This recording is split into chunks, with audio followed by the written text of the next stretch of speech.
계약 체결 사용 할증이라 되어 있죠? 자, 144페이지를 보는데요. 여러분요, 다음 주에는요, 다음 주 모의 테스트는요, 그 채권법이에요. 그래서 채권법이니까요. 그래서 한번 꼭 시험을 보도록 그렇게 하겠습니다. 그래서 채권법은 양이 자체가 얼마 안 되기 때문에요. 강의 노트 이게 딱 10페이지예요. 10페이지인가 그럴 거예요, 이게요. 아니지, 20페이지? 20페이지인가 그럴 거예요. 10장이잖아요. 그러니까 채권법 있죠? 10장인데 시간은 여러분요 정확하게 지켜야 돼요. 9시 40분 9시 40분부터 10시까지 알았죠? 10시 와도 돼요. 10시 와도 돼요. 그래서 10시에 오시는 분은요, 시험지를 가져가려면 100원씩 내고 가져가야 돼요. 10시에 오시면 100원 내고 나가야 돼요. 아니요. 말을 잘못한 것 같아요. 만원을 내든지, 1,000원 내고 가져야 돼요. 그럼요, 9시, 10시 안에 들어오면요, 10시 안에 들어오면 문제를 그냥 줄 거예요. 근데 10시가 지나서 들어오면 문제집을 가져가려면 1,000원 내고 가져갔습니다. 됐죠? 다음 주는 채권. 그 다음 주는요, 민총, 물권, 채권 계속 돌아가도록. 알겠죠? 그래서, 아니요. 빡신 게 아니고요. 클리어. 에? 아니요. 그러면은 시험 보는데 그러니까, 그러면요. 학교 선생님하고 이거 계약을 해가지고, 중간중간에 뛸 수 있는지 한번 물어보고, 그러니까 학교 선생님 있잖아요. 개론을 시험 볼 수 있는지 한번 보고, 아무튼요. 우리 모의고사 아니요. 5월달부터 볼 거예요. 예, 여러분 사실 모의고사요. 지금 보는 모의고사 의미가 전혀 없어요. 예, 의미가 없는 것을 볼 필요가 없고요. 전에는 다 5월달부터 다 봤어요. 얼마 전까지요. 그런데 한 군데서 4월달에 봤어요. 그러니까 다른 데서 더 열받아서 3월달에 본 거예요. 그랬다 보니까 그렇지 학원이 의미가 전혀 와가지고 시험 보는 거 그거는 관계없고 문제는 있어요. 있는데 그것은 의미가 없으니까 여러분 그렇게. 다음 주는요, 채권법 보도록 그렇게 하겠습니다. 채권법은 강의 수도 개수도 몇 개 안 되니까요. 여러분들이 맘만 먹으면 금방 할 수 있거든요. 그래서 그렇게 하도록. 자요, 어디를 보냐면, 불능을 보세요. 144페이지요. 불능, 144. 원시적 불능하고 후발적 불능이라고 지금 되어 있나요? 되어 있어요? 자, 그럼 봐봐요, 여기요. 여기 이제 우리가 원시하고 후발적은 이렇게요. 가박을 하고 2월 1일 계약을 체결했잖아요. 체결했는데 1월 30일 날이요. 건물이 이렇게 멸실되죠.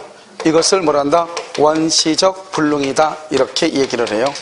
계약이 체결하고 난 다음에 건물이 멸실되죠.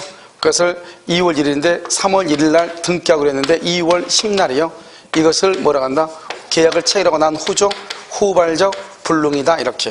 이렇게 원시적 불능했을 때는 무슨 이익을 배상한다? 실내이익이요. 실내이익을 배상하고요. 후발적 불능일 때는 무슨 이익이요? 이행이익을 배상해요. 이행이익. 자, 지금부터 이런 법조문 가져오셨나요? 법조문 가져오셨어요? 자, 그럼 법조문으로 봐.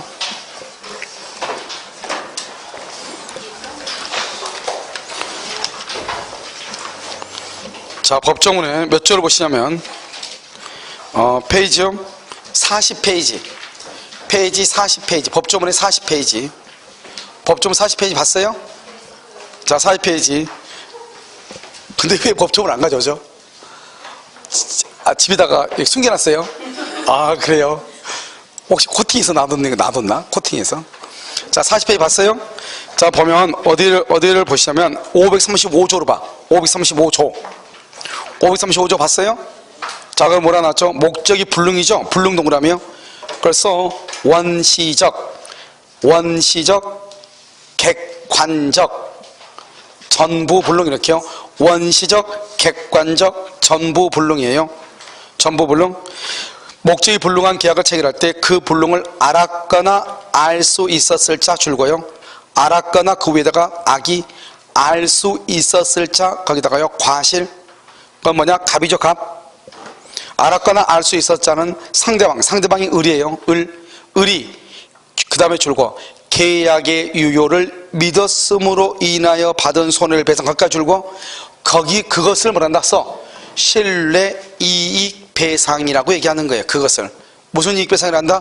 신뢰 이익 배상 이렇게 그 말을.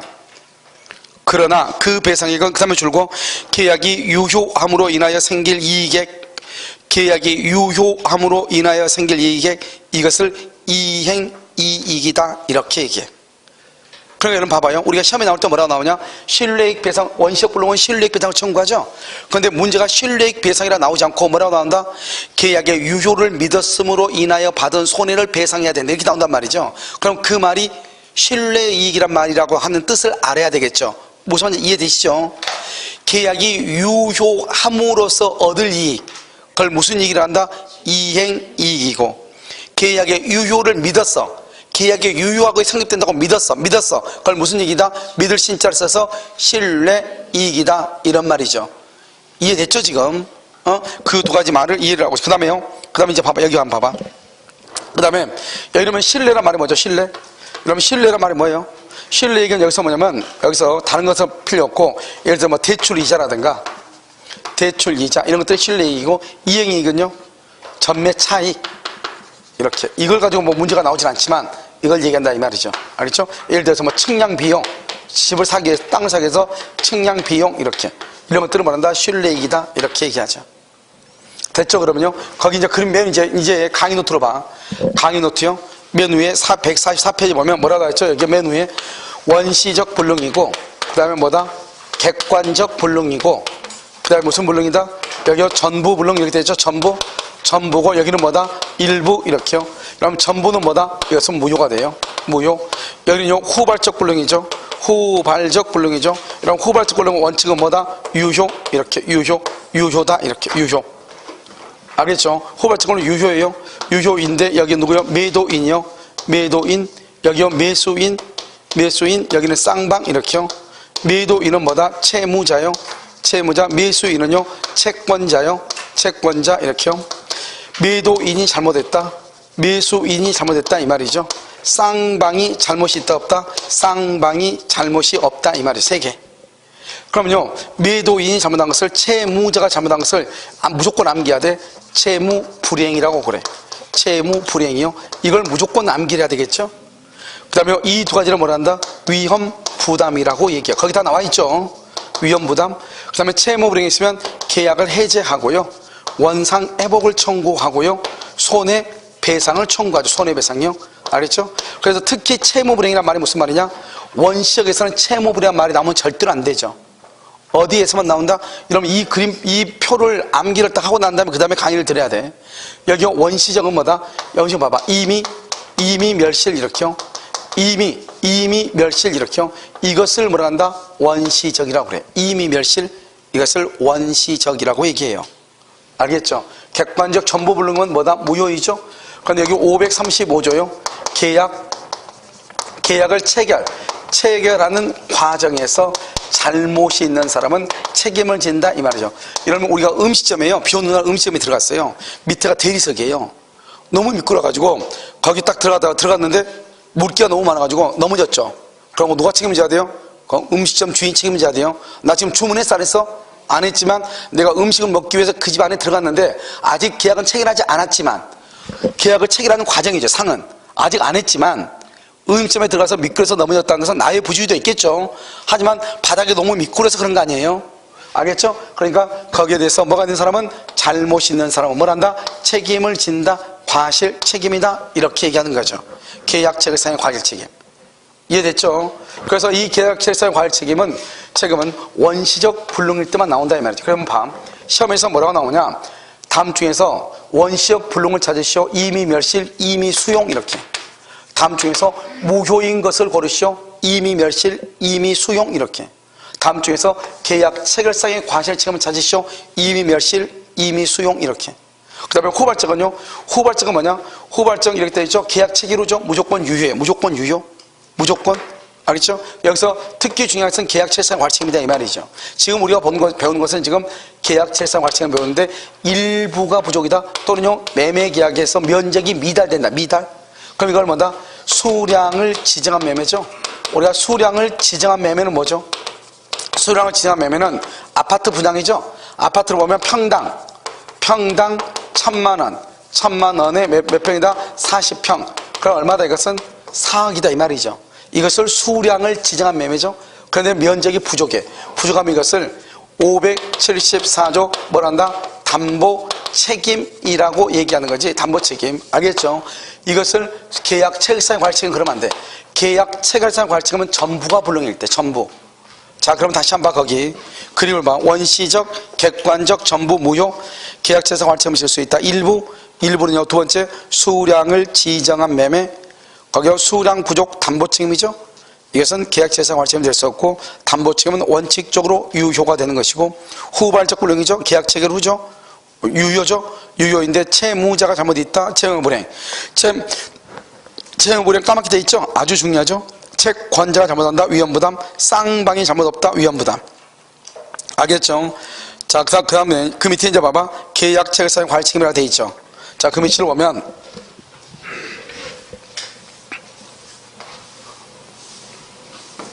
자, 그 밑을 자 보세요. 여기 한번 봐봐요. 여기 보면 우리가요, 계약이 체결되기 전에 건물이 멸시된 것을 원시적이죠. 그럼 원시적인 경우는 보통 이 갑은요, 자기 집이니까 건물이 있는지 없는지 보통 알아요, 몰라요? 알죠? 악의 또는 뭐가 있다? 과실이 있다. 알았다, 이 말. 알았다, 알았거나 알 수 있었다. 이 을은요, 을은 뭐다? 아무것도 모르죠. 보통은 선의 무과실이죠. 그러면 무슨 이익을 청구한다? 원시적이니까 무슨 이익이요? 신뢰 이익을 청구하죠. 후발적은요, 이행이익이죠.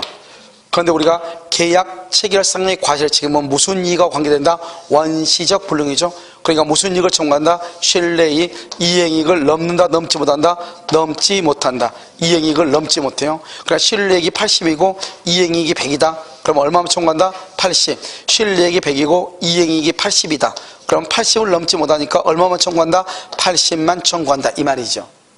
그럼 여기서 이제 이걸 계약체결상 관리책임인데 끝이에요. 이거밖에 없어. 계약체결상 관리책임은.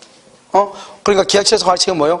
을은 반드시 선의 무과실이 돼야 되고, 갑은 악이나 과실이 있어야 되고, 무슨 불능이다? 원시적이고, 여기 후발적이다. 이렇게 돼 있죠. 원시적은 무슨 이익 배상한다? 신뢰이익. 후발적은요, 이행이익. 이렇게. 뭐를 넘지 못해? 이행이익을 넘지 못한다. 여러분, 무슨 이해됐죠? 넘지 못한다? 그러면 갑은요, 악이나 과실은 뭐다? 갑은 악이나 과실이죠? 갑이 만약에 선의 플러스 무과실이다. 이렇게 돼 있죠? 선의 플러스 무과실. 그러면요, 갑은 책임진다, 안 진다? 안 지죠. 을이 만약에 악이나 또는 뭐가 있다? 과실이 있죠? 과실. 그러면 갑은 을한테 책임진다, 안 진다? 안 져. 그러니까 반드시 갑은 악이나 과실, 갑이, 을은 반드시 뭐가 돼야 돼? 선의 무과실이 돼야 돼. 알겠죠? 그럼 여기서 뭘 하냐? 이렇게 만들고 문제를 먼저 풀어. 먼저 문제를 봐.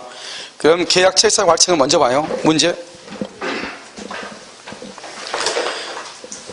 자, 문제 여러분 봤어요? 문제 페이지 302페이지. 302페이지 보면 이런 봐봐. 문제가 몇 개 지금 있어요, 없어요? 몇 개 없죠? 문제 몇 개 없는데 보면요, 28, 29, 30은 똑같은 문제예요. 아직 우리 안 했어. 이건 좀 이따 해. 그런데요, 25, 26, 27밖에 없어. 알겠죠? 그러니까 문제가 자주 나온 문제는 아니다. 이걸 지금 얘기하는 거죠, 지금. 왜? 논점이 없으니까. 이건요, 5개가 돼야 되는데 5개가 안 돼, 지문이. 봐봐. 여기 봐봐. 1번, 갑은 악이나 과실. 을은 선의 무과실. 원시적, 객관적, 전부불능. 실효이익 배상. 4개밖에 안 돼. 적어도 문제를 만들려면 5개는 돼야지 모르게 한번 해보잖아요. 그러니까 이제 나오는 게 뭐냐? 여기서 이제 이렇게 하는 거야. 갑은 악이 선의 무과실이다. 그러면 책임지지 않는다. 갑이 과실이 있는데 을도 과실이 있다. 그러면 갑은 을한테 책임지지 않는다. 이렇게 2개를 더 붙여서 6개가 돼. 알겠죠? 이게 총 얘기가 끝이에요. 그러니까 문제가 자주 나올 수가 있어, 없어? 없죠, 지금. 그런데 이제 한번 보면, 여러분 26권 한번 봐봐. 우리 민법은 원시적 불능의 경우에 계약 체결상의 과실 책임을 규정하고 있죠. 2번 계약 체결상의 과실을 이유로 한 신뢰이익 배상은 계약이 유효함으로 인하여 생길 이익에, 이거 아까 뭐라고 했어? 이행이익이죠? 이행이익을 넘지 못한다. 이렇게 시험에 나온다니까. 왜? 하도 지문이 없으니까. 알겠죠? 3번 계약체결 관리책임은 원시적 불능을 알지 못한 데 대한 상대방은 반드시 뭐가 돼야 돼? 선의 플러스 무과실. 무과실까지 유효하지 않는다. 틀렸죠. 4번은요, 부동산 매매에서 실제 면적이 계약 면적이 미달 그럼 뭐요? 일부 불능이죠. 여러분, 일부 불능이라고 하는 것은 계약 체결상의 과실 책임이다, 아니다. 계약 체결상의 과실 책임은 반드시 뭐가 돼야 돼? 전부 불능이 돼야 되잖아요. 그래서 물을 수 없다 이퀄 574조 수량 부족의 담보 책임. 이렇게 5번은요 5번 같은 말을 딱 봤을 때 이런 것들이 약간의 응용력이죠. 아무 말도 아니죠. 건축 공사의 대가로 임야한 사용권을 보유하기로 약정했으나 임야한 사용권이 줄고 원시적 이행 불능이잖아요. 원시적 불능이라잖아요. 그럼 원시적 불능이면은 이걸 뭐란다? 계약 체결상의 과실을 이유로 손해배상 책임이 인정된다. 원시적 불능이니까. 알겠죠? 그러니까 이걸 딱 보는 것이고 28번 한번 봐봐요. 아직 안 했지. 28번은 28번 말고 몇 번을 보냐? 31번을 봐봐요. 31번 재밌는 말이죠. 갑오늘에게 그림을 매각하는 매매계약 체결했다. 그런데 그 그림에 이미 동그라미 계약 체결 전에 화재로 소실 이미 소실이죠. 이미 멸실이죠. 이것을 뭐라고 얘기한다? 원시적 불능이죠. 을은 계약 체결에 소요된 비용 얼마다? 계약 체결에 소요된 비용 100만 원과 그 그림을 전매하였더라면 얻을 수 있는 이익이 500이죠. 그럼 계약 체결에 드는 비용 100만 원을 뭐라고 한다? 그 말을 이해해야 돼. 이걸 신뢰이익이라고 그래. 500을 뭐라고 한다? 500을 전매 차익이죠. 그걸 이행이익이라고 그래. 근데 우리 아까 무슨 이익을 청구한다? 신뢰이익. 뭐를 넘지 못한다? 이행이익을. 그러니까 얼마를 청구한다? 그렇죠. 그걸 얘기하는 거예요 지금. 무슨 말인지 알겠죠? 숫자에서 나온 것이 이게 처음이에요. 자, 그 다음에 다시 앞으로 와. 28번부터 다시 앞장 하나 넘겨. 문제집 봐. 지금 문제집 됐죠 지금? 자, 여러분요, 그러니까 여러분 딱 봐봐. 계약 체결상 과실책임은 우리가 채권법은 전체에서 논점이 12개인가 11개인가 밖에 안 돼. 구중에서 10문제가 나와요. 그러니까 한 테마에 그냥 하나씩 나오는 거예요. 근데 시험에 가장 안 나온 게 뭐냐? 약관법하고, 약관법은 나온 지가 10년 지났어. 알겠죠? 약관법하고 거의 시험에 거의 안 나와죠. 10년 정도 지났으니까 미치자고 나오면 골치 아프죠. 그 다음에 하나가 뭐냐면 계약 체결상 과실책임. 이 두 가지는 잘 시험에 안 나오고, 그 다음에 우리가 앞 시간에 배웠던 청약과 승낙에 의한 계약의 성립이죠. 그것하고 이제 우리가 지금부터 배우는 것들은 거의 매번 나오든지 또는 위험 부담하고 제3자를 위한 계약, 이 두 가지는 2년에 한 번씩 나오든지 이렇게 텀으로. 그 외에는 거의 다 나온다. 똑같이. 왜? 논점이 몇 개 안 된다니까. 봐. 민법 총칙은요, 공부 똑바로 하려면 강의를 몇 개 들어야 되냐? 18강에서 20강 들어가야 돼요. 알았죠? 강의를 20강을 들어야지 10문제를 맞춰요. 그런데 채권법은요 6, 7강만 들어도 10문제를 맞춘단 말이죠. 민법 총칙 10문제죠. 채권법 10문제죠. 그럼 어디를 공부해야 되겠어? 내가 있는 사람은 채권법을 공부해야죠. 당연한 거 아니에요? 알겠죠? 물권법도 20강 정도 들어야지만 14문제예요. 14문제. 그러니까 물권은 거의 대부분이 판례로 돼 있고 조문으로 돼 있으니까 판례니까 암기하면 돼. 양은 많아도 바뀌지 않으니까. 책에 있는 내용 그대로니까. 채권법도 마찬가지예요. 알겠죠? 그러니까 물권과 채권에 집중적으로 공부를 해야 돼. 그래서 우리가 이거 보면 교섭 단계가 뭐예요, 여러분요? 교섭 단계. 교섭이란 말은 계약을 체결했다는 거예요, 체결하기 전이라는 거예요? 체결하기 전이죠. 전이죠. 전이면 여러분 뭐예요? 원시적이에요, 후발적이에요? 원시적이죠. 원시적은 무슨 이익을 배상해요? 신뢰 이익을 배상하잖아요. 그럼 봐봐. 계약 체결 전이니까 채무 불이행이란 말이 나와, 안 나와? 안 나오죠. 그러면 계약이 해지란 말이 나와, 안 나와? 안 나오죠. 채무 불이행이란 말이 안 나온다니까. 원시적이니까. 알겠죠? 그러면 교섭 단계에서 상당한 이유 없이요, 상당한 이유 없이 계약 체결을 거절해요. 계약을 체결하고 다 합의봤는데 아무 이유도 없이 거절을 해.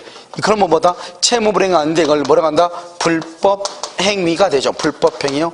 그럼 불법 행위로 인해서 무슨 이익을 배상한다? 신뢰 이익이요. 그러니까 간단하죠. 우리가 교섭 단계는 계약을 체결하기 전이죠. 아직 안 했죠. 그러니까 채무 불이행이 없지. 채무 불이행은 언제 나와? 계약 체결 후에 나오죠. 그러니까 채무 불이행이 없죠. 그러니까 불법 행위인데 중요한 키워드는 상당한 이유 없이예요. 신뢰죠. 신뢰는 뭐죠? 믿었다는 거예요. 뭘 믿어요? 계약이 체결될 것으로 믿었다 이 말이죠. 알겠죠? 어떻게요? 유효하게 체결될 것으로 믿었다. 그걸 신뢰라고 하는 거잖아요. 그러니까 여기서 계약 체결이 좌절되더라도 어쩔 수 없다. 그렇게 하면서 투입한 비용 안 되죠. 계약 체결이 좌절되더라도 어쩔 수 없어. 그건 안 되죠. 여기도 또 신뢰는 뭐죠? 신뢰라는 것은 내가 계약이 체결될 것으로 믿었다 이 말이죠. 그럼 믿었다 이 말이니까 여기서는 또 뭐다? 경쟁 입찰이요. 그럼 경쟁 입찰이 뭐예요? 경쟁 입찰이 뭐예요? 경쟁 입찰하는 것은 뭘 얘기한다? 경매를 얘기하죠. 경매를 얘기하죠. 그럼 경매 얘기하는 거잖아요. 그럼 경매는 어떻게 돼요? 경매는 내가 반드시 경락받는다는 보장이 있어 없어? 없죠. 그래서 안 되는 거예요. 그 다음에요, 일방이 요구해요. 일방이 적극적으로 요구를 해서 비용이 지출했어. 그럼 이 비용도 청구할 수 있다 이 말이죠. 그 사람이 요구해서 했으니까. 우리가 전주 우석대학교 사건에서 얘기했잖아요. 그럼 불법행위니까 정신적 위자료도 청구할 수 있는 거죠. 정신적 위자료. 여기서 가장 중요한 것은 상당 이유가 없어야 된다는 말이고, 채무불이행이 없어야 된다는 말이고, 그 다음에 좌절이란 말이나 경쟁 입찰의 말이 나오면 청구할 수 있다 없다? 없다는 말이에요. 알겠죠? 없다? 그럼 이제 문제를 한번 풀어봐. 이런 문제에서 28번 한번 봐봐. 302페이지 28번. 갑은 자기 소유 이마를 개발할 생각에 개발업자 을과 교섭하였고 계약이 확실하게 체결되리라는 정당한 기대 내지 신뢰를 보여하여 을은 그에 따라 행동했다. 그런다 갑은 계약 체결을 거부했다. 1번. 을이 갑에게 계약 체결을 말할 수 없다. 강제할 수 없다. 계약 체결을 강제할 수 없다. 옆줄고. 우리 계약은 아까 말했죠. 계약은 강행규정이다. 임의규정이다. 그래서 계약 체결의 자유가 있다고 했잖아. 아까 내가 설명했죠. 우리 아까 사적 자체 가지고 자기 책임, 자기 결정했죠. 계약 체결의 자유가 있기 때문에 계약 체결을 강제할 수가 없는 것이에요. 자, 이번엔요. 계약이 체결되지 않았으므로 갑에게 법적 책임 없다. 틀렸죠? 체결되지 않았죠? 채무 불이행 책임은 없지만 무슨 책임은 있다? 불법 행위 책임. 불법 행위 책임은 있다. 불법 행위 이렇게요. 3번요. 계약 체결 거부로 손해를 입은 을은 갑에게 채무불이행의 말이 나와 안 나와? 안 나온다. 왜? 후발적이니까. 4번요. 계약 체결 거부가 이유가 상당하다. 계약 체결의 거부 이유가 상당해. 그럼 적법이다 불법이다? 적법이다. 여기 봐봐. 이유 없이니까. 이유 없을 때 불법이죠. 이유가 있으니까 적법이죠. 그 책임진다 안 진다? 안 진다. 손해배상을 한다? 틀렸죠. 갑은요 손해배상 책임을 지는 경우 계약 체결 신뢰한 을이 입은 모든 손해다 신뢰이익 배상이다. 신뢰이익 배상 이렇게. 자, 30번 한번 봐봐. 당사자 일방이 교섭 단계 줄고 계약이 확실하게 체결될 것이라는 정당한 기대 내지 신뢰를 보여야 상대방이 신뢰에 따라 행동하였음에도 불구하고 줄고 상당한 이유 없이 줄긋고 계약 체결 거부 줄고 서 거기다 불법 행위 성립 이렇게. 1번은요. 일방이 정당한 이유 없이 계약 체결을 거부하여 손해가 발생했다면 줄고 불법 행위 책임. 2번 배상되어야 할 것은 무슨 이익이라고? 신뢰 이익이라고. 그래서 두 번째 맨 끝에 다 쓸데없는 소리예요. 계약이 유효하게 체결된다고 믿었던 것에 의하여 입었던 손해 딱하기. 이걸 무슨 얘기를 한다? 신뢰 이익 이렇게. 그 다음에 3번은요. 3번은 여러분 뭐냐면 두 번째 줄 봐봐. 두 번째 줄 경쟁 입찰에 참가 딱하기만. 우리가 경쟁 입찰에 참가한단 말은 반드시 내가 경락을 받는다는 보장이 있다 없다? 없다. 책임진다 안 진다? 안 진다. 4번은요. 계약 교섭의 파기로 인한 불법 행위가 줄고 인격적 법익을 침해, 바로 옆에 정신적 고통을 초래, 바로 밑에 별도로 배상을 구할 수 있다. 그걸 뭐란다? 위자료 청구다. 위자료 청구 이렇게. 5번 이행의 착수가 상대방에 줄고 상대방의 적극적 요구, 그 이행에 들어간 비용 적극적 요구로 들어간 비용이죠. 두 번째 점 맨 끝에 손해에 해당한다. 이퀄 배상 청구 가능 이렇게. 배상을 말할 수 있다. 청구할 수 있다. 이렇게. 알겠죠? 이것을 계약 체결상의 과실입니다. 이렇게 얘기를 해. 자, 그러면 강의 노트 한번 봐. 144 강의 노트를 봐. 그래서 강의 노트를 이제 보시면 여러분요 거기 뭐라 나왔죠? 가운데 칸 봐봐. 계약 체결상의 과실임이라고 나와 있죠? 계약 체결상 과실임 나와 있죠? 갑은 1번 악이나 과실이 있고 을, 선이 무과실이죠? 만약에 갑이요 선이 무과실이면 갑은 책임이 없고 을이요 악이나 과실이 있으면 갑은 또 책임이 없죠? 그러니까 옆에 뭐라고 돼 있어? 갑도 과실이 있고 을도 과실이 있으면 갑은 을에 대해서 책임을 진다 안 진다? 안 진다. 자, 밑에요. 이임이 몇시? 이임이 원시적이죠. 그 다음에 원시가 신뢰이익이죠. 뭐를 넘쳐본다? 이행이익이요. 이행이익이 뭐다? 계약이 유효함으로 인하여 생길 이익이죠. 신뢰이익이 뭐다? 상대방이 계약의 유효를 믿었음으로 인하여 받은 손해죠. 그것을 신뢰이익이다 이 말이죠. 교섭단계 봐봐요. 144페이지 보고 있죠. 교섭단계에서 부당파기가 상당한 이유가 있냐, 적법, 없냐, 불법. 아까 우리 나왔죠? 둘 다 나왔죠? 하나는 적법에 나오고 하나는 상당한 이유가 있다가 나오고 하나는 없다가 나왔죠? 있으면 뭐 적법, 없으면 불법. 그러니까 정신적 고통에 따른 위자료도 말 수 있다, 청구할 수 있고. 계약 체결 전이니까 원시적이죠. 원시적이니까 첫 번째, 우리는 계약 체결의 자유가 있죠. 그러니까 계약을 체결할 의무가 있다 없다? 없다. 계약이 성립 안 했죠. 그러니까 채무 불이행이란 말이 없죠. 성립 안 했으니까 계약 책임이라고 하는 것도 없죠. 무슨 이익배상이다? 신뢰이익이죠. 계약 체결이 좌절 동그라미 좌절 되더라도 어쩔 수 없다. 청구할 수 있다 없다? 없다. 경쟁 입찰 동그라미, 입찰은 경매죠. 경매니까 내가 반드시 경락을 받는다는 보장이 있다 없다? 없다. 그래서 안 돼. 일방의 적극적 요구다. 적극적 요구. 책임진다 안 진다? 진다. 청구할 수 있다 없다? 있다. 이렇게 아시겠죠? 자, 그 다음 장 한번 볼까요? 그 다음 장 계약에 의의하고 종이라고 되어 있죠. 그럼 지금 이 표가 있잖아요. 이 표가 아무 표가 아닌 것 같아도 지금 이 146페이지 시험에 정말 잘 나오는 표란 말이죠. 알겠죠? 여러분 나중에 기출문제를 보면은 매년 시험에 나왔다. 매년. 알겠죠? 그래서 거의 나온다. 여기 보면 우리 이제 유상이라고 하는 것이 있고, 유상계약이 있고, 무상계약이 있죠. 여기 쌍무계약이 있고, 무슨 계약이 있다? 편무계약이 있죠. 자, 지금부터 설명을 해. 유상은 대가성이 있어야 돼. 이런 봐. 매매계약을 봐봐. 한 사람은 등기를 해줄 뭐가 있어? 의무. 이쪽은 뭐가 있어? 잔금을 지급할 의무. 무슨 관계다? 동시이행. 이렇게. 무상은요, 대가성이 없는 경우죠. 갑이 을한테요, 귤을 하나 줬더니 자기는요, 바나나 하나 줬어. 그러면 귤값으로 바나나를 줬으면 유상이죠. 근데 서로가 대가성이 있어 없어? 없죠. 그러니까 무상이다 이 말이죠. 쌍무는요, 쌍방이 의무를 부담해. 이런 매매계약을 봐봐요. 갑은 등기를 해줄 의무가 있고, 매수인 을은 잔금을 지급할 의무가 있죠. 쌍방이 의무를 부담하죠. 쌍무라고 얘기해. 증여 봐봐. 증여는 준다는 사람만 의무를 부담하죠. 그럼 받는다는 사람은 줄 게 있어 없어? 없죠. 그러니까 한 사람만 편무라고 그래. 무상계약에서 대표적인 게 뭐가 있다? 증여하고 사용대차가 있죠. 사용대차. 근데 우리나라는 원칙적으로 무슨 계약이냐? 낙성계약이면서 불요식 계약이에요. 불요식이라는 것은 일정한 방식을 유하지 않는다 이 말이죠. 낙성계약은 낭만 있으면 된다. 낙성의 반대가 뭐죠? 요물계약이고, 불요식의 반대가 뭐죠? 요식이죠. 그럼 요식은요, 특별 성립요건. 여러분 특별 성립요건에 뭐가 있어요? 이건 뭐죠?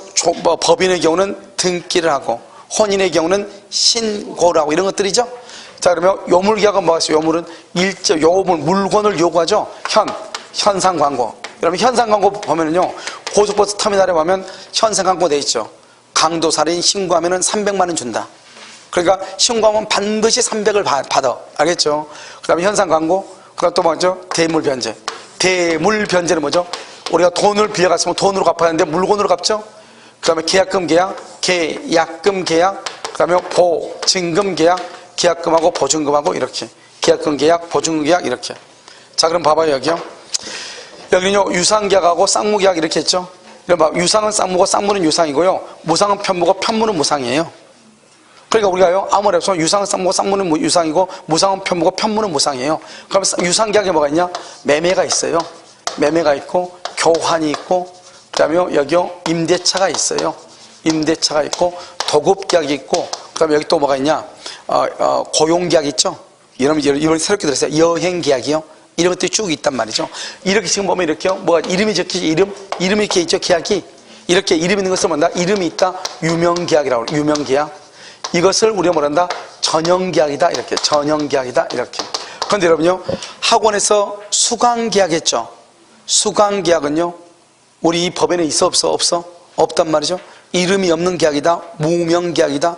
전형이 아니고 비전형이다. 이렇게 표현을 해요. 알겠죠? 그런데 여기서요, 원칙은 뭐냐? 원칙은 무상인데요, 합의가 있으면 유상이 되는 것이 있어. 소비대차요. 소비대차. 그 그 다음에 위임하고요, 임치하고요, 종신정기금 이렇게요. 종신정기금 이렇게. 소비대차, 위임, 임치, 종신정기금 이렇게. 이 네 가지는요, 원칙은 무상이에요. 그럼 봐봐요.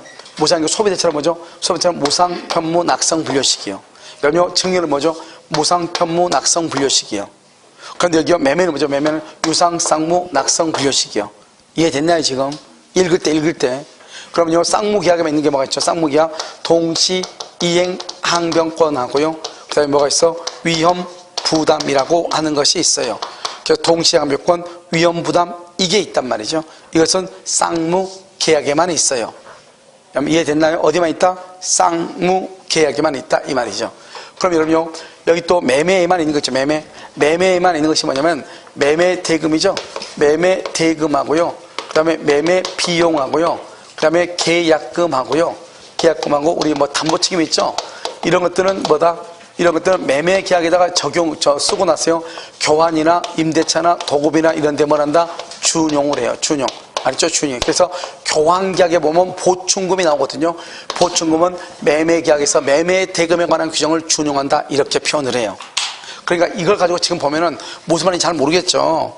자, 이걸 가지고 지금부터요. 우리가 이제 문제가 나온 것을 이제 보는데, 여기 봐봐요. 유상은 쌍무고 쌍무는 유상이고 무상은 편무고 편무는 무상이라고 그랬죠. 근데 여기 고춧가루가 하나 껴있어. 고춧가루가 이거 뭐냐? 현상광고예요. 그다음에 현상광고요. 그럼 현상광고 이렇게 있잖아요. 현상광고는 유상은 뭐다? 쌍무이고 편무는 무상이 돼야 되는데, 현상광고는 편무이면서 유상이고 유상이면서 편무죠. 그러니까 원래는 99%가 현상광고 빼고 99%가 유상은 쌍무고 쌍무는 유상이고 99%가 무상은 편무고 편무는 무상이에요. 현상광고 빼면은. 그러니까 현상광고 때문에 유상은 언제나 쌍무다 그러면 돼? 안 돼? 안 돼. 편무는 언제나 무상이다 그러면 돼? 안 돼? 안 된단 말이죠. 그럼 뭐라고 얘기해요? 그런데 쌍무는 언제나 뭐다? 유상이고 무상은 언제나 뭐다? 편무계약이다. 이건 맞는 말이단 말이죠. 그럼 이렇게 보면 여러분요, 아무 의미가 없어. 이걸 그래서 문제를 한번 풀어봐. 자, 문제를 보면서 어떻게 나오는지. 자, 문제가요, 304페이지 봐. 304.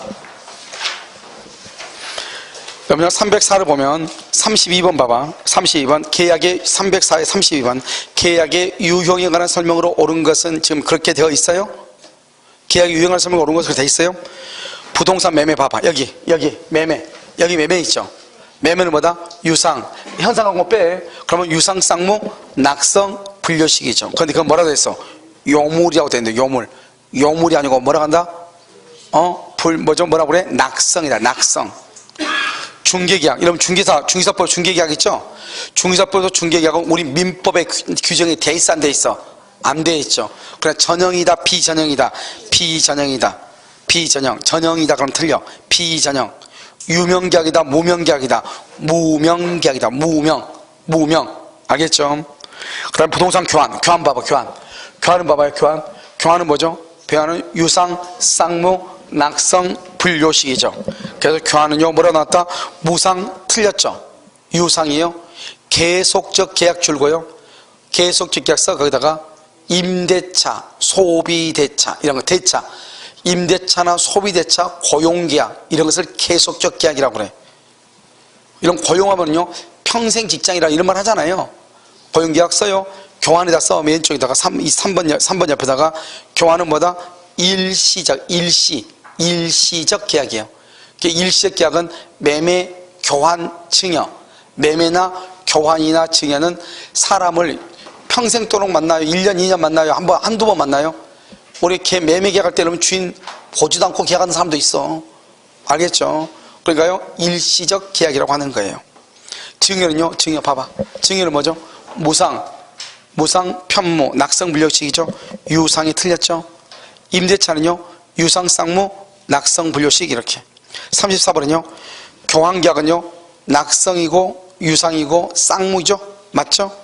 매매는요, 매매는 유상, 쌍무, 낙성, 분료식이죠. 그래서 요물이 아니죠. 낙성이죠. 증여는요, 증여는 무상, 편무, 낙성, 분료식이죠. 분료식, 요식 틀렸죠. 사용대차는요, 원칙적으로 뭐다? 사용대차. 이것도 무상, 편무, 낙성, 분료식이죠. 편무지, 쌍무 틀렸죠. 임대차는요, 유상, 쌍무, 낙성, 분료식이죠. 그래서 뭐다? 편무 틀렸죠. 이런 식으로 문제가 나온다. 이걸 어떻게 암기할 거야? 그럼 봐봐. 이걸 암기하려고 하지 말고 이렇게 이건 암기 못해. 여기 이 표를 암기하지. 알겠죠? 표를 암기하지. 어떻게 돼요? 우리가 무상계약에는 뭐가 있고 유상계약에는 뭐가 있는지, 쌍무계약에만 있는 게 뭔가? 동시행매권과 위험부담이다. 알겠죠? 그러나 여기서 유상계약은 매매, 교환, 임대차, 도급, 물론 고용계약도 있고 여행계약도 있고 조합계약도 있단 말이죠. 근데 그런 시험이 안 나오니까 여기까지만 쓴 거예요. 여기는요, 소비대차 위임 임치, 소비대차나 위임이나 임치는 원칙은 무상이다 이 말이에요. 종신정기는 몰라도 돼. 유상은 뭐다? 유상이면 합의가 있으면 유상으로 갈 수 있죠. 이자부 소비대차. 여기는요, 무이자. 소비대차가 뭐죠? 차용증 쓰고 돈을 빌려준 걸 소비대차라고 하죠. 여기는 무상이죠. 무상은 뭐가 있다? 증여하고 사용대차. 사용대차는 뭐죠? 학원에 왔는데 필기독을 안 가져왔어요. 옆 사람한테 그거 빌리고 그대로 다시 돌려주는 거죠. 그걸 뭐란다? 사용대차. 그건 다 쓰고 나서 돌려주니까 100원 내. 그러면 난리가 나는 거죠. 그럴 때는 어떻게 해야 돼? 처음부터 합의가 있어야 되죠. 무슨 말인지 알겠죠? 임대차요. 그래서 100원을 받으면 그건 임대차요. 아시겠죠? 그렇게 보는 것이다 이런 말이죠. 됐죠? 여러분요, 다른 것은 이제 다른 것은요 거기까지요 하고, 그래서 문제가 이런 식으로 문제가 나오기 때문에 여러분 어떻게 해야 돼요? 공부를 할 때 어떻게 해야 돼? 이 표를 암기를 해야 돼, 안 해야 돼요? 해야 된다 이 말이죠. 아시겠죠? 표 보는 거 방법은 오른쪽에 지금 다 써놨죠? 그래서 보시면 돼요. 됐죠? 그 다음에 어디로 보시냐? 그 다음 장 넘겨요. 그 다음 장에 동시행 항변권이라고 되어 있나요? 148 동시행 항변권 나와 있어요? 자, 그럼 거기를 이제 봐요. 우리가 동시행 항변권을 먼저 보는 것이 아니고요, 시간이 좀 걸리니까요, 한 장 더 넘겨봐. 그럼 위험부담이라고 나올 거예요. 그래서 위험부담, 이것을 지금부터 보도록 하겠습니다. 이거 우리 아까요, 계약체사에 관심은 원시적 불능과 관계가 되죠. 이것은 뭐와 관계가 돼요? 후발적 불능하고 관계가 되죠. 지금 이것은 뭐냐? 이렇게 되는 거죠. 이렇게 이제 갑하고 이렇게 을하고 있죠. 여기 2월 1일 계약을 체결했어요. 그리고 3월 1일 날 등기하기로 했는데 2월 20일 날 건물이 며칠 되고 없는 거예요. 이것을 뭐란다? 후발적 불능이다 이렇게 하죠. 봐봐. 지금 여기 을 있죠. 이 을이 뭐란다? 을을 매수인이라고 하죠. 매수인. 이런 매수인을 뭐라고 그래? 채권자라고 그래? 채무자라고 그래? 매수인을 채권자라고 하죠. 채권자. 매수인은요, 건물이 없으니까 등기를 청구할 수 있어요? 없어요? 없죠. 그래, 등기 청구하지 못하니까 물건을 받아 못 받아? 물건을 받아 못 받아? 물건을 급부라고 그래. 그래서 물건을 못 받죠. 그것을 물건의 위험이라고 얘기하는 거예요. 이것을 뭐한다? 급부의 위험이라고 얘기를 해. 그러니까 여러분요, 건물이 없어졌으니까 을은갑한테요 건물을 못 받은 거예요. 그러니까 물건의 위험이라고 그래. 그럼 여기 한번 봐봐. 지금 일단 건물 없어졌죠. 그럼 이게 누구죠? 이건 누구죠? 매도인이죠. 이 사람 뭐라 한다? 채무자죠. 그럼 매도인 채무자가 그럼 어떻게 한다? 매도인 채무자가 그럼 어떻게 돼요? 매도인 채무자가 그럼 어떻게 돼? 여기서 이 사람이요, 채무자가 뭘 한다? 여기서 대금을 청구할 수 있는가? 을한테 돈 받을 수 있는가? 이게 문제죠. 돈 받을 수 있다. 돈을 받을 수 있으면 누가 손해고 누가 이익이, 누가 손해고 누가 손해가 없어요? 여기는 돈 받으면 누가 손해고 누가 손해가 없어요? 이게 중요해. 자, 돈을 받을 수 있어. 그럼 손해가 누구예요? 지금 봐봐. 건물이 지금 없어졌어. 건물이 없어졌는데 갑이 을한테 돈 받을 수 있다잖아요. 그럼 누가 손해예요? 아니, 눈 없어? 아니, 건물이 없어졌는데 갑이 을한테 돈 받는다잖아요. 그럼 누가 손해요? 우리 손해죠, 우리. 이걸 생각을 해야 돼요? 눈만 있으면 되는 거야, 눈만. 여기 건물 없어. 그런데 갑이 을한테 돈 받는데, 그러면 갑은 손해가 있어, 없어? 없고, 돈 받으니까. 그런데 건물은 없고 돈을 주니까 을이 손해지, 누가 손해예요? 여기는 대금 청구 못 한다잖아요. 건물은 없어졌는데 돈을 못 받아. 그러면 누가 손해예요? 그럼 누가 손해가 없어? 을은 손해가 없죠. 왜? 어차피 건물을 못 받으니까 돈 안 주면 되니까. 이렇게 손해를 보는 것을 뭐란다? 이것을 위험 부담이라고 얘기하는 거예요. 손해 보는 거. 여기는 누가 손해 봐? 을이 누구예요? 채권자. 그것을 뭐란다? 채권자 위험 부담주의라고 하고, 여기는 누가요? 갑이 손해를 못 한다. 채무자 위험 부담주의다. 이렇게 얘기하는 거예요. 여러분 지금 이해됐죠, 지금? 그럼 여기 이제 봐. 됐죠? 자, 여기에서요, 봐. 그런데 지금 이 건물이 누구 때문에 없어졌는가 알아야지. 만약에 이 건물이 을 때문에 없어졌다. 을 때문에 없어졌으면 갑은 그럼 우리한테 돈 받을 수 있어요? 없어요? 무슨 말인지 알겠죠? 자기 때문에 없어졌다. 돈 받을 수 있어? 없어? 없죠. 태풍 때문에 없어졌다. 을한테 돈 받을 수 있어? 없어? 없죠. 태풍이고 제3자 때문에 불탔다. 갑은 을한테 돈 받을 수 있어? 없어? 제3자가 불태웠어. 갑은 을한테 돈 받을 수 있어? 없어? 없죠. 누가 잘못했어? 제3자. 그러니까 여기서 중요한 것은 갑이 을한테, 을이 갑한테 이 말이에요. 제3자 말고. 그럼 이런 봐봐. 건물이 없어진 이유가 첫 번째 을의 잘못으로 을의, 두 번째요 수령지체. 수령지체 중 채권자 지체 중 건물이 멸실됐다 이 말이죠. 세 번째는요 미리 을에게 인도했는데 인도했는데 건물이 없어졌다 이 말이죠. 그럼 어떻게 한다? 갑은 누구한테? 갑은 을에게 대금을 말할 수 있다. 청구할 수 있다. 청구할 수 있다 이 말 아니에요. 왜요? 누가 지금 잘못했어? 을. 여기 막 수령지체라고 돼 있죠. 봐봐. 수령지체란 말이 무슨 말이냐. 여기 봐. 내가 지금 채권자예요. 아니 갑이에요. 을이요 채권자 매수인이에요. 갑이한테 등기 서류 줘. 나 등기 서류 가져왔으니까 돈 달라고. 그럼 을이 이걸 받아야죠. 받는 걸 수령이라고 그래. 그러면서 잔금을 줘야죠. 그런데 잔금이 없으니까 등기 서류를 못 받는 거예요. 그걸 이 을을 우리 뭐라 한다? 채권자죠. 채권자가 못 받지는 못해. 왜? 돈이 없으니까. 그러니까 그걸 말한다? 채권자 지체. 채권자를 말한다? 수령하는 사람이죠. 받는 사람이죠. 수령지체라고 얘기하는 거예요. 그러니까 지금 현재 봐봐. 갑일한테 2월 1일날 뭐라 하냐? 야 등기 서류 빨리 가져가고 잔금 줘 이랬어. 그런데 을이 뭐라 한다? 나 돈 없으니까 좀만 기다려. 너가 지금 가지고 있어. 그러다가 2월 20일날 태풍으로 건물이 쓰러진 거예요. 그러면은 을이 2월 1일날 등기 서류를 가져가고 잔금을 줬더라면 그러면 어떻게 돼요? 그러면 손해를 누가 봐야 돼요? 을이 봤어야 되죠. 그런데 지금 이걸 찾아가지 않아서 이 사단이 난 거잖아요. 그러니까 모든 책임을 누가 져야 돼요? 을이 지는 거죠. 을이. 그러니까요 수령지체 중 그러면 을이 잘못했잖아요. 그러니까 갑은 을한테 돈을 받을 수 있는 거예요. 만약에 여기가 미리 인도했다. 미리 인도. 이거 항상 뭘 생각하면 된다? 하이마트 생각하면 돼요. 하이마트요 점장이에요. 내가 둘이 친해요. 노트북이랑 사러 갔어요. 근데 노트북이 마음에 드는 건 100만 원인 줄 알고 100만 원만 가져왔더니 150만 원짜리가 마음에 들어요. 그럼 어떡한다? 내가 내일 와서 그러면 살게요. 그러면 여기서 뭐라 그래? 뭐 아는 사람이니까 일단 100 주고 50은 나중에 달라고 하죠. 그리고 내가요? 그럼 100 주고 물건을 넘겨받았죠. 노트북 넘겨받았어. 넘겨받아서 밖으로 나왔어. 미리 인도했죠. 을한테. 내가 을이에요. 나오다가 내가요 넘어져가지고 노트북이 깨졌어. 50만 원 지급해야 돼? 안 해야 돼? 해야 되죠. 제3자가 자전거를 타고 가다가 나를 부딪혀서 노트북이 깨졌어. 그래도 나는 하이마트에 돈 줘야 돼? 안 줘야 돼? 줘야 되고 돈 주고 누구한테 돈을 받아? 제3자한테 돈을 받는 거죠. 그러니까 지금 우리는 위험부담은 갑하고 을하고 두 사람 사이의 문제를 다루는 거예요. 무슨 말인지 알겠죠? 그러니까 갑은 을한테 청구할 수 있는가? 청구할 수 있다 없다? 있다 이 말이죠. 알겠죠? 그래서 세 가지 갑을병. 그래서 여러분요 가위노트 한번 봐봐. 그 위에 그래서 1번 2번 3번을 묶고 1번 2번 3번을 묶고 그것을 채권자 위험 부담주의다 이렇게 얘기해. 채권자 위험 부담주의 이렇게 됐죠 지금 1, 2, 3번. 그 다음에 채권자 위험 부담주의 1번에요 맨 위에 봐봐. 1번에 을을 갑을 됐죠. 채무자는 자기의 채무를 면함으로써 얻은 이익 동그라미 동그라미 돼 있잖아요. 동그라미 돼 있어가지고 1번 채권자 기적사유 해가지고 채권자 위험 부담주의 까맣게 돼 있죠. 그 위에 동그라미 돼 있어. 동그라미 그 위에 채무자는 자기의 채무를 면함으로써 얻은 이익 그렇게 돼 있죠. 이것을 뭔다? 중간 수익이다 이렇게 중간 수익 써. 거기다가 중간 수익을 상환해야 돼요. 그 다음에 여러분 4번 봐봐요. 5번을 먼저 볼까. 5번 봐봐요. 이 건물이 뭐 때문이냐? 쌍방에 잘못 없이 쌍방이 잘못 없대. 그러면 갑하고라고 잘못 없다잖아요. 특히 누가 잘못 없다는 거예요? 을이 잘못 없다잖아요. 을이 잘못 없으니까 뭐예요? 갑은 을한테 대금 받을 수 있어요 없어요? 없죠.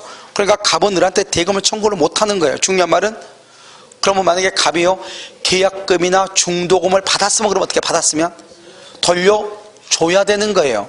그런데 문제는 뭐죠? 우리 지금 무슨 법을 배우고 있죠? 채권법 무슨 규정이죠? 임의 규정이죠. 임의 규정이란 말은 두 사람 간에 다른 합의를 할 수 있다 없다? 있다. 그러니까 뭐냐?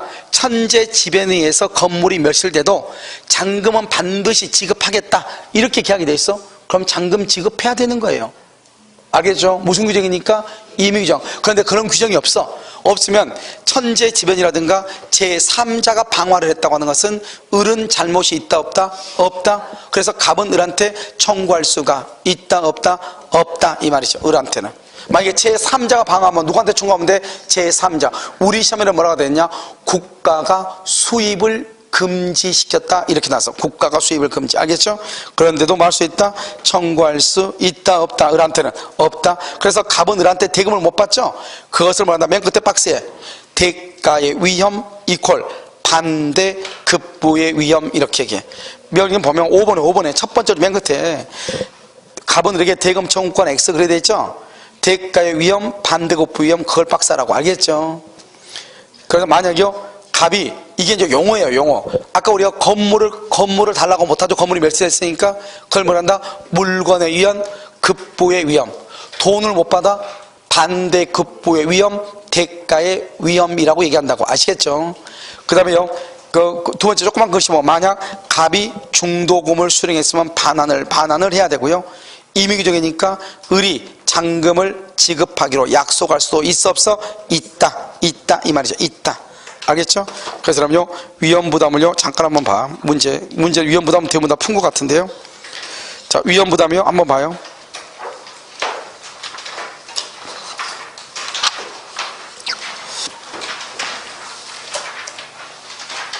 자, 위험부담 봤어요?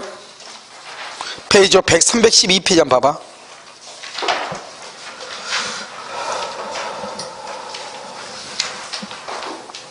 (312페이지) 주간반 안 풀었네. 한 문제도 안 풀었어요? 몇 개 풀었죠? 62번 풀었어요? 안 풀었죠? 한번 봐봐요. 갑이 62번 갑이 자신의 건물을 을에게 매도하면서 대금 지급과 동시에 점유를 이전하고 등기에 필요한 서류를 교부하기로 했다. 틀린 것은 여기 딱 해놓고 지금 봐봐. 갑하고 을하고 나왔는데 누가 잘못했단 말이 하나도 없죠. 지문을 봐야지. 1번 을 채권자의 책임이 있는 잘못했다잖아요. 그럼 채권자가 잘못했으니까 그럼 갑은 을한테 돈 받을 수 있어야 돼 없어야 돼? 있어. 그러니까 갑은 을에게 대금 지급을 청구할 수 있다. 당연한 거 아니에요? 거기다 써. 뭐라 쓰냐? 대가 위험이 을에게 이전 이렇게. 대가 위험이 을에게 이전 이렇게. 자, 2번은요. 갑과 을의 책임 없는 사유죠. 뭐라고요? 갑과 을의 책임 없는 사유 거기 줄고요. 천재지변 제3자 방화죠. 천재지변 제3자가 방화죠. 그러면 갑은 을한테 대금을 청구할 수 있다 없다? 없다. 그러면 만약에요 계약금 같은 건 줬으면 이와 수령했으면 반환해야 되겠죠. 3번요. 갑이 자신의 채무 일체 이행을 제고했으나 을이 이유 없이 수령하지 않는 경우 줄고 수령하지 않는 경우 수령지체죠. 수령지체. 이렇게 있다가 건물이 불탔어. 그러면 갑은 을한테 돈 받을 수 있어 없어? 있죠.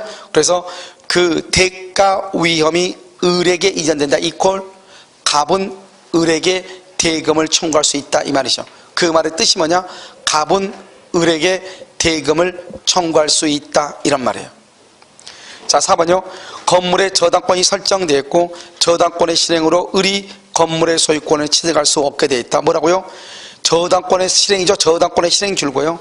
저당권의 실행 그러면서 576조 담보 책임이죠. 그래서 576조는 뭐죠?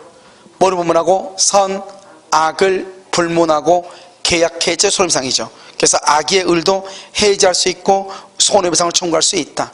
이것을 뭐란다? 담보 책임. 우리 아직 안 배웠어. 알겠죠? 자, 만약 갑이 을에게 건물을 증여하기로 한 후 증여가 뭐 필요 없어요. 이것도 계약이죠. 증여도 계약이죠. 계약 체계로 이 말이죠. 갑과 을의 책임 없는 사유 줄고요. 천재지변 이 말이죠. 을이요 이런 말이 봐봐. 이 말을 알아야지. 을이 급부음으로 부담한다는 말이 무슨 말이죠? 아까 내가 급부가 뭐라고 그랬죠? 여기 봐봐. 여기 급부가 건물 받을 수 있어 없어? 없죠. 을이 급부음으로 부담한다 이렇게 나온다니까. 다른 말로 뭐다 써? 급부음으로 부담한다 이퀄 등기 청구 X 이 말이죠. 왜요? 뭐가 없으니까? 건물이 없으니까. 옆줄 긋고 뭐라고 쓴다? 갑하고 을하고 둘 다 잘못 없죠? 그러니까요. 갑은 대가, 위험, 부담. 값은 대가, 위험, 부담 이퀄 대금 청구 X 이 말이죠. 왜? 값하고라고 둘 잘못 없으니까 을이 잘못 없다잖아요. 그러니까 값은 대금 못 받고 을은 등기 못 받고 이 말이죠. 등기를 못 받는 걸 뭐란다? 물건의 위험. 대금을 못 받는 거, 돈을 못 받는 걸 뭐란다? 대가의 위험. 아무 말도 아니잖아요. 그러니까 말을 바꾸는 거죠. 그냥 쓰면 누구나 다 아니까. 무슨 말인지 알겠죠? 여러분 혹시 64번 풀었어요? 풀었어요? 그래서 그렇게 해요. 보시면 돼. 알겠죠? 68번 한번 봐봐. 68번 풀었어요? 68번 한번 봐봐. 68번은 뭐냐면 68번 봤어요? 자, 그럼 뭐냐면 위험부담에 관하여 우리 민법은 채무자 위험부담지 줄것이고, 위험부담은 무슨 계약이다? 쌍무계약이죠. 왜요? 우리 아까 쌍무계약에만 있는 게 두 가지가 있어. 쌍무계약에만 있는 거 두 가지가 있어. 뭐가 있어? 위험부담하고 동시행 항변권하고, 뭐하고? 위험부담하고 동시행 항변권하고. 3번은요, 위험부담의 문제는 원시적 불능 안 돼요. 원시적 불능을 뭐란다? 줄고 계약 체결상의 과실책임이에요. 계약 체결상의 과실책임. 원시적이니까요. 그 다음에 5번 봐봐. 5번은 무슨 규정? 위험부담은 뭐다? 채권법이에요. 우리 지금 채권법이죠? 무슨 규정이에요? 임의 규정이에요. 4번 봐봐. 쌍무계약에서 채무자의 이행불능이 채권자의 귀책사유다. 뭐라고요? 채권자 잘못이다. 그러면요 뭐죠? 채무자가 반대급부를 할 수 있다. 청구할 수 있다. 반대급부가 뭐예요? 반대급부가 뭐예요? 이런 봐봐. 여기 봐봐. 물건을 뭐라 한다? 급부라고 하죠? 돈을 뭐라 한다? 반대급부라고 그래. 물건을 급부라고 하니까 대금을 반대급부라고 그래. 알겠죠? 반대급부를 다른 말로 매매 대금을 할 수 있다. 청구할 수 있다. 이렇게 얘기를 하는 것이에요. 여러분 지금 이해되셨나요? 알겠죠? 이것을 뭐라 한다? 위험 부담이다. 이렇게 얘기를 해. 됐죠? 그러면 여기까지 잠깐 쉬었다가 어디로 보냐? 그럼 148페이지 한번 봐봐요. 148페이지 보면 여러분 지금 뭐 나왔죠? 동시행 항변권이 나와 있나요? 나와 있어요? 148페이지 동시 항변권하고 여러분요 계약 해지하고 같이 봐야 돼요. 그렇죠? 그래서 잠깐 쉬었다가요 동시 항변권하고 계약 해지를 한꺼번에 보도록 그렇게 하겠습니다.